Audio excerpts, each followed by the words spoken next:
All right, Allie, thank you so much for being here today. So thank you for joining us for another kind of episode of Mackenzie's Thought Leader Spotlight. We recently highlighted you on a blog post that we had and really dug into what you're doing at Orange Kiwi and the work that you're doing. But there was so much good stuff in there that I wanted to have you on in a video to be able to dig into some of the topics. I know we've known each other for years through the Center of Family Business, and it's so fun working with you and being able to dig in. So thank you for being here.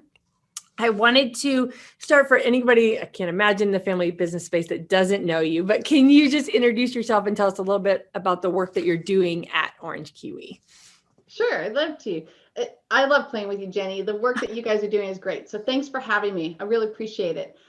So Orange Kiwi, we focus on helping low to mid-market family businesses at the really tough points of transition. And that's scaling through growth barriers where they just kind of get stuck. And if you look at the data, I won't bore you with it, although you and I could probably totally geek out about data.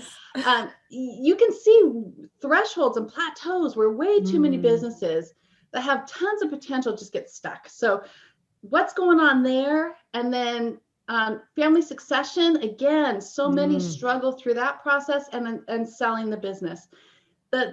We really work at the intersection of business and psychology, where it's actually that stuff that's hidden below the surface that we just can't quite understand why we do the things we do gets in our way. We help make that clear and remove those obstacles. I love that. I was watching something the other day, the whole iceberg theory of everything above the surface and why you're actually doing the things you're doing. It's the stuff underneath that you just don't even realize. I mean, I just think it's such an interesting, fascinating. And I know you went into it a little bit in the blog post that we did about your background. So unique of what you've done. So you grew up in a family business and then kind of had the path now to where you are. Interesting. I didn't grow up in a family business. Okay. My mom worked from secretary to president of an escrow mortgage foreclosure company. My dad was a lieutenant with Orange County Sheriff's Department. But they were entrepreneurs. They had their own side business, but that's not really where it was a family business. My first husband and I stumbled into a family business that was failing. Family friend said, "Can you come help?" I was in college, doing my biology and chemistry degree. I didn't know a thing about business, but I was really good at math and really good with people. And then we ended up buying this business, and so it started us on the journey of buying failing businesses, turning them around, figuring out what the leverage points are, turning them around, and then either selling them or operating them. And then I don't talk about this, so I don't want to go into a lot of detail, but that blew up my marriage in my first marriage. And I don't want other family businesses to have to go through that. Yeah. So it was a journey. It's such an interesting, one, I love how because having grown up in an entrepreneur, a family business, but both my parents own their own business and they're entrepreneurs to start. It's so interesting. And then it became a family business when we came in.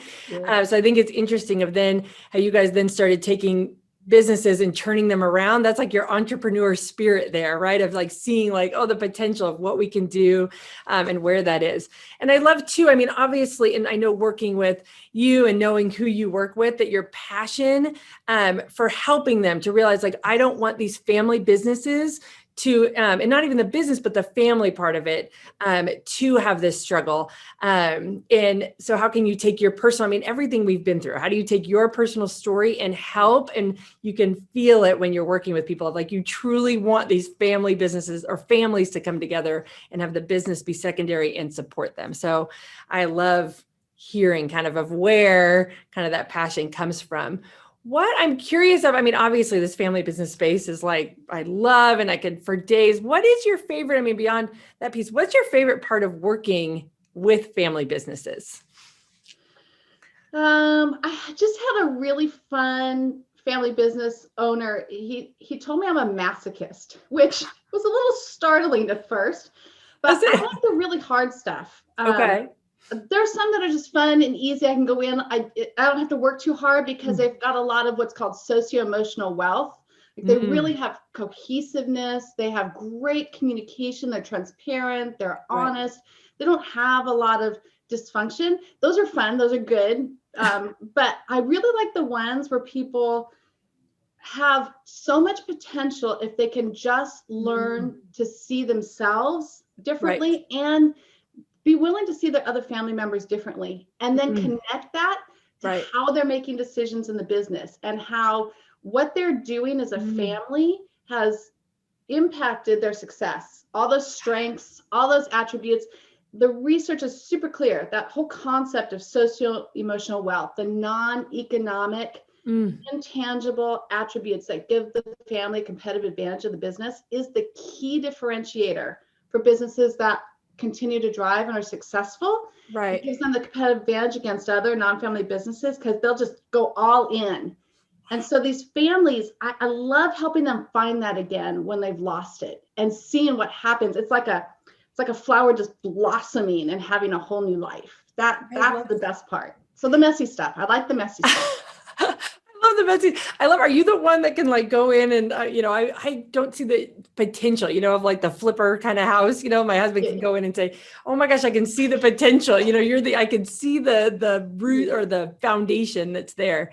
I think it's so interesting though, what you were just saying that it can be a competitive advantage, a socioeconomical wealth or no. Yeah. I'm assuming so that it could be a competitive differentiator of like what sets them apart, but also can then bring down the business if it's being ignored. So it seems to me, do most people just not even, when I talk to family businesses or just businesses in general, it's like the bottom line and profit and this kind of stuff. And so most of the time do people think, okay, we're just going to fix this, make us more efficient and profitable. And they don't realize the accelerator of this other piece. Do they just not know? Or by the time they get to you, they're like, okay, now we know we're going to Allie for the big stuff. No, it's interesting. Even the ones that know, like they have this really inkling, this nagging thing, they don't know. And it's not just willful ignorance. It's that's like, it's a skill and a discipline that they haven't had to confront.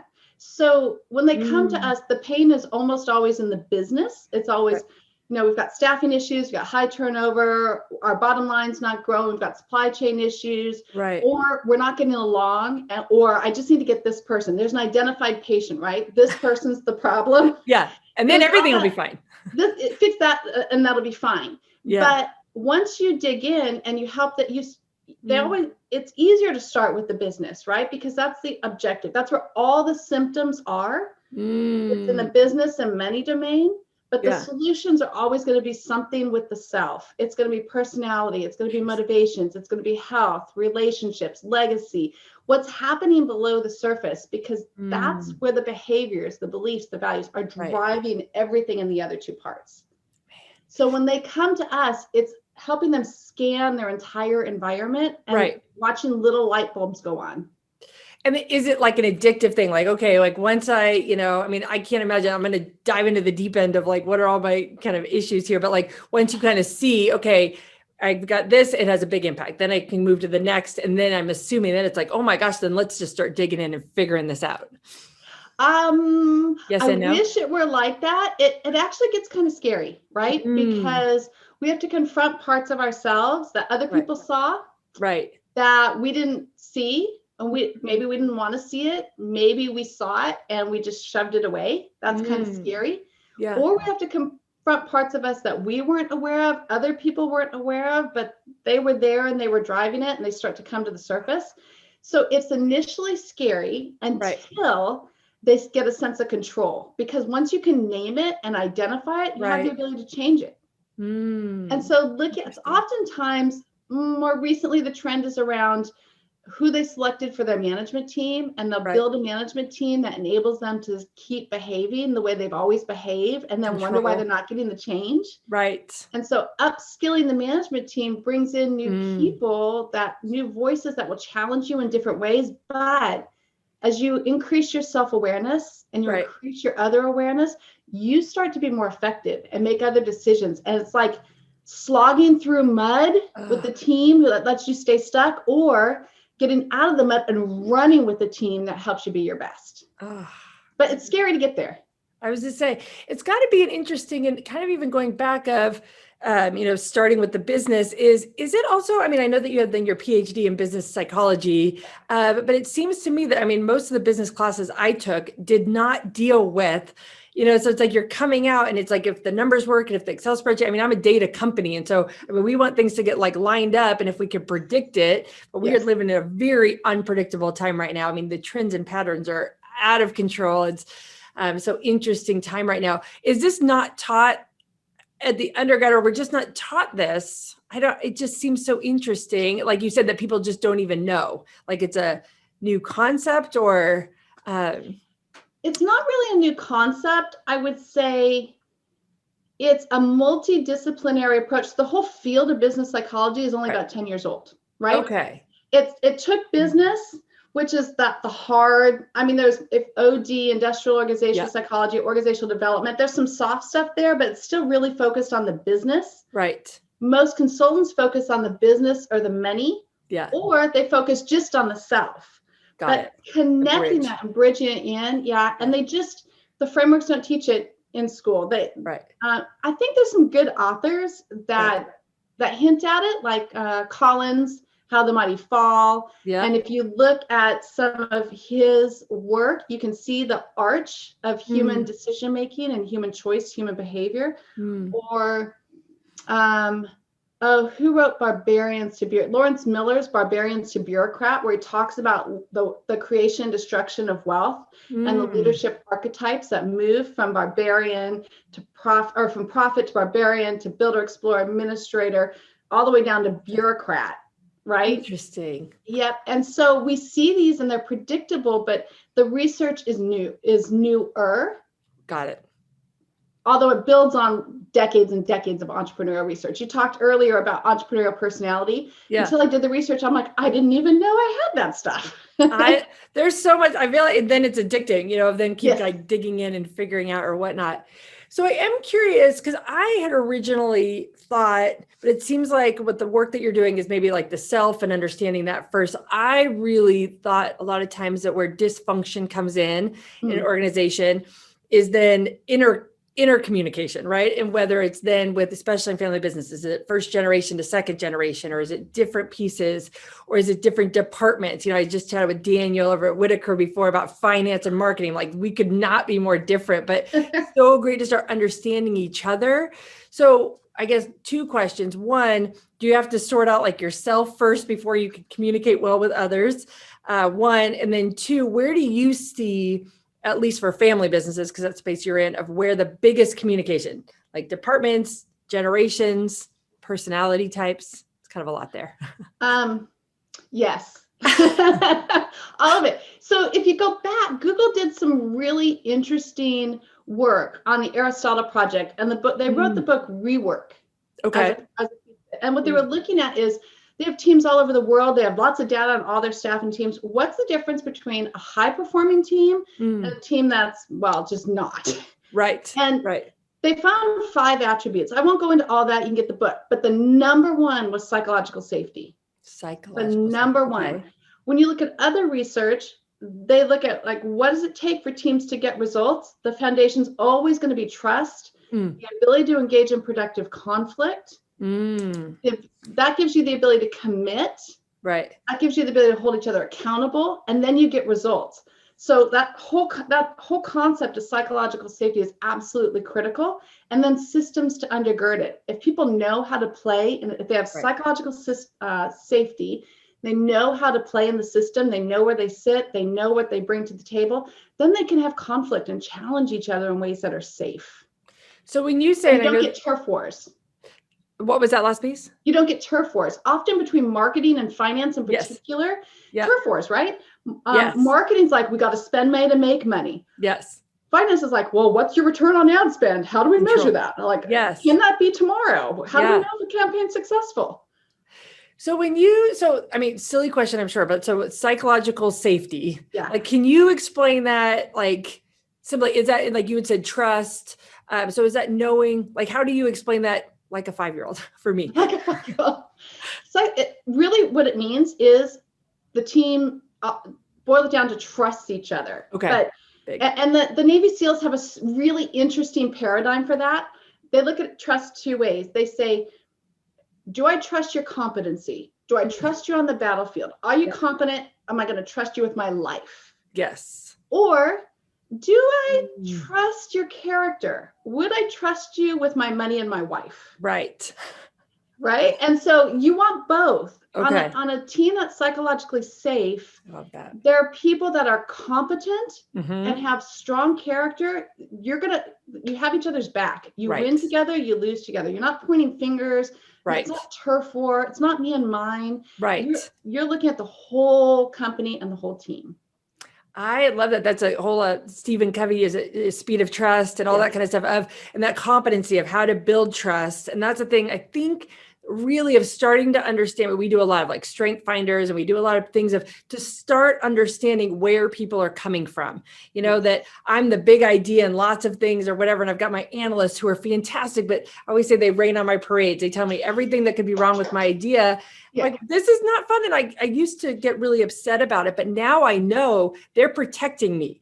Like the reason why I can run out full steam ahead with ideas is because I know that I have a team behind me, my risk mitigators. Yes. So now I know, and I trust that we're all in this together. So I don't come in, it's kind of that Kate always says, assume positive intent. So I'm assuming when we're at this trust or psychological safety, and that's a big thing with families, because I'm assuming then that the emotions are even more heightened.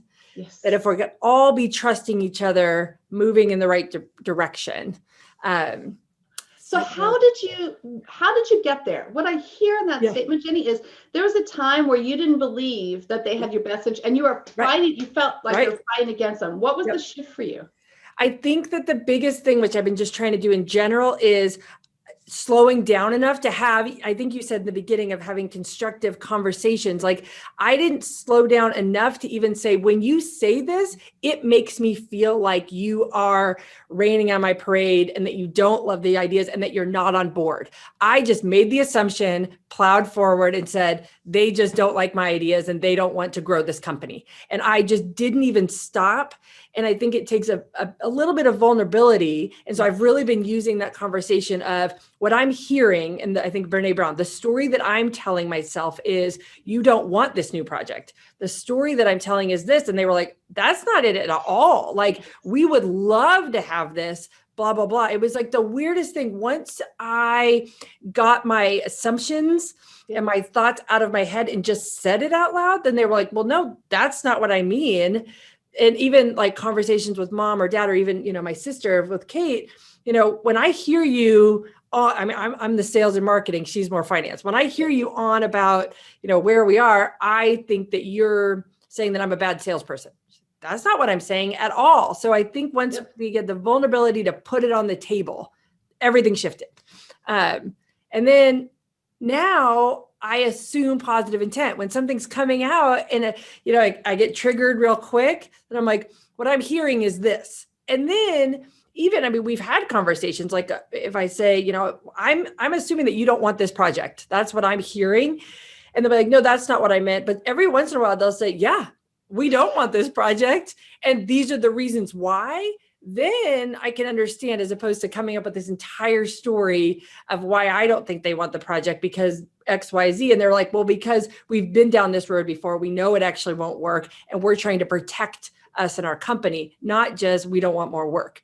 So that's a great example, Jenny, because what you did is often the missing piece. When I say I like messy stuff with families, family businesses and management teams, the skill that you just demonstrated is robust dialogue, productive conflict, right? Okay. And so it's openness to hear each other. It's exchanging perspectives. And that's often the weak point, because you nailed it. You have to be vulnerable. Yeah. And it's the conversation on both sides. Oftentimes we just have the hard side conversation. Here are all the facts. Yes. Yeah. And we need to have the emotional side, because there's information there. Oh. Sometimes the facts will lead you in the wrong direction, because head, heart, and gut all have to work together. If you just go with head, you're in trouble. That's what I love. It's so funny. As a data company and then a customer insights company, what we love, obviously we use the data, right? And it tells us this many clicks, this is telling us what people are doing. Yes. I love, and we put in then that customer insights thing of why people are doing it. I mean, we could just say, oh, yep, 52% of people clicked here, they did this, they did this. But once we get underneath the surface of why they're doing it, that's when then we get like the good stuff. Yeah. But I don't, it's making me, I love these conversations, Allie. And I know we could totally geek out, Jenny. I was going to say, I think there's a lot of stuff there, because I think then the question is, and so now you're going to get me thinking of what gets you to the point where then you're willing to be vulnerable, to have those conversations. And I think, does the uncomfortableness, and back to like your ego, you want to be safe and comfortable, but does it get to a point where it's just so bad? Of how do we, and maybe this is where you then are protecting families and getting ahead of it before it gets so bad that it gets blown up. So, thank goodness for people like you that are saving one family business at a time. I love it. I wish. So you're talking about like prevention and, yes. It's like back in marriage and family therapy, couples who come in just for a tune-up, very few, right? Yeah. Come in for a tune-up, everything's great. We just have, a little friction. Yeah. Or come in because the marriage is blowing up, right? Yeah. Not fun, messy. Most of them end up in divorce court because they're just there to tick a box, which is why I didn't want to do therapy anymore. Yeah. But it's really interesting in the business because they have a motivation. They have their success of the business and their finances in the low to mid market are tied. Yeah. And their relationships are tied. Yeah. So there's actually so much leverage there to help them hear each other differently. Yeah. If they'll do what you said, if they'll assume positive intent, if they'll let go of, when they hold on to the negative intent, when they hold on to, if that's what the group wants, then I don't have enough power to change it. So I'm just going to go along. So they don't ever take ownership. They pass the buck, avoidance behaviors, passive defensive, aggressive defensive, whatever it is, those are doing something for them. Yeah. And it's feeding the stuff under the surface that is yucky and actually makes them not feel good about themselves. And then it just spirals. Yeah. Yeah, it's a spiral. Yeah. And so where they intersect it, where they're willing to engage it is all different levels of that spiral. Right. I don't think it has to always be horrible amounts of pain, but where there's lots of stakeholders, so like 2 or 3, it's usually not too bad, but you get above 3 stakeholders, there's a system at play, like a bigger system at play now. There's almost always haves and have-nots. What we call PACE, power, authority, control, influence differences. Or that's where it's not really about the pain having to be like everybody having to be in pain. It's about somebody being willing to speak out that this isn't okay. We want something different for our future. And then the whole collective group being willing just to trust the process. Trust the process. I'm so intrigued. I was chatting with somebody yesterday about going first generation to second generation. And that's just such an interesting dynamic, right? From the entrepreneur, then to the second generation of where they are. But I think then even of being part of the Center for Family Business and being around other family businesses, having open, honest conversations to also realize, so I'm just kind of curious here at the end, sometimes I feel like we're in our own space, head down, doing our thing. And we're like, well, there's dysfunction here, but that's just because it's our family. And so we don't want to share these stories. But we have at least found that being around other family businesses, being around other people, hearing other stories, man, you're dealing with that. Then it's okay to share these things, So I don't know if that's it even, I don't know if the right word is normalizing some of the things that we're going through, if that's helpful. Just to, I don't know. I don't think there was. It makes you feel like you're not crazy. Yes. Yeah. So Andrew and I, husband and wife in Orange Kiwi, founders, entrepreneurs. I'm more entrepreneurial than Andrew. Andrew's really got the personality of a second or third generation. You need that. That's Kate and I. Yeah. Yeah, absolutely. And then we've got my son in the other side of our business, which is the Orange Kiwi Solutions IT side. So Andrew's stepson, who is a subject matter expert. He's bright, like, I'm a mom, but he's like really switched on, but he's not that entrepreneur. He's a strategist. He's a gift.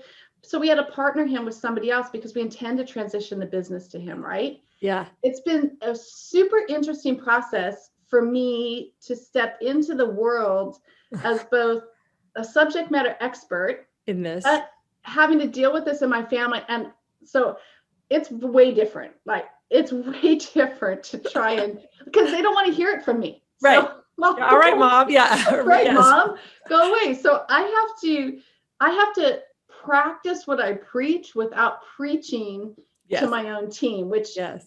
I mean, it gives me good insights, but it's really tough. I think being with other family business owners that are going through it, whether I'm facilitating or not, whatever that looks like, Right. being able to feel each other's pain and hope and excitement, it's very powerful for motivation. Yeah. And for helping us get through the hard stuff. Well, and I think that's in general of any type of whatever community that you're a part of. I mean, just being around others like you that you can. I mean, we are just huge on community and sharing. And I just think and have been so thankful. I mean, we say, I don't think we'd be where we are today without being part of the center for so many reasons and just the support and what we have. And I don't know. I think, I mean, one, I always say to Ed and you, and there's so many people out there supporting family businesses. I mean, one, just thank you for the work that you do out there. So I am curious, kind of just closing out of, well, two things. One, if there are family businesses that are in this kind of mucky middle or something, what would you give them? Like, what's your advice of like how to get started on this, or maybe even like inspiration of where you can go? What's your, I don't know, just kind of encouragement or advice for them? It's cliche. The first step's the hardest, right? Yeah. But I just say connect. Like, don't be the turtle that just draws everything in, because you can hide in your shell, but sometimes you got to come out for food, water, and air, and the problem's still going to be there. So right. The sooner you acknowledge that, the better. And I would get in community. There's so much research that supports the fact that we change better when change is easier when we're going through it with other people and have a community of people to talk to, which is why you like the Family Business Center. You're spot on. That is a great resource. And for people who don't have one in their area, there are national family business centers, right? Like Ed Hart, our good friend, Hart Leadership Group, right? Yeah. He connects. He's the most amazing connector in the world, right? Yes. So, yes. Connecting with people who can just hear your story and help you take one small step. I love that. That's it. I love that. Allie, thank you so much. I have like so many follow-up questions, so we might need to do this again, but I just am so encouraged by, you said that there, even if you don't have a center in your area, there are so many, the podcasts that are out there and connecting with, on LinkedIn, I've connected with so many family businesses that are just open and excited to share their story. So I think definitely just being vulnerable enough to go out and reach out and say, share your story, and connect with me and figure out. So thank you so much. I look forward to continuing the conversation for sure. And just thank you for all of this. So, and also, where can people find Orange Kiwi? Yes. OrangeKiwiLLC.com. LLC.com. Perfect. We'll put that down here of where it is. And also link to then the blog post that we have on here. Yep. Thank you so much. I look forward to seeing you soon, Allie. Me too, Jenny. Thank you.